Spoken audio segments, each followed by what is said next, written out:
How to create a YouTube channel on iPhone. Today we're going to be showing you how to create your very own YouTube channel using just your iPhone. If you've ever wanted to start uploading videos or sharing content, this is the perfect place to start. Let's dive right in. First things first, make sure you have the YouTube app installed on your iPhone. If you don't have it, head over to the App Store and simply download it. Once you open the app, sign in with your Google account. If you don't have one, you can create a Google account easily right from the YouTube app. Next, tap on the profile icon in the bottom right corner of the app.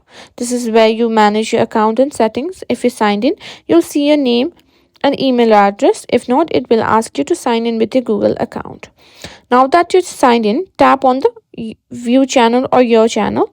If you haven't created a channel yet, it will be prompt you to do so.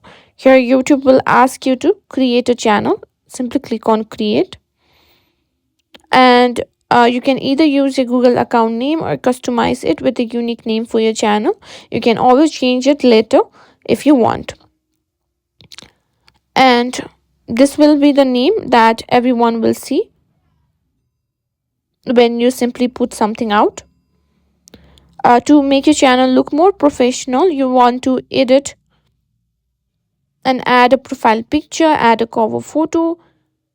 You can simply do that by clicking on the camera icon, and you can choose from your photos or simply click a photo as well. And after you've clicked a photo or choose the photo will be displayed there. And there you have it. You have now created your very own YouTube channel. And if you want to start uploading, simply click on the plus icon. And you can simply upload your videos and share your content with the world.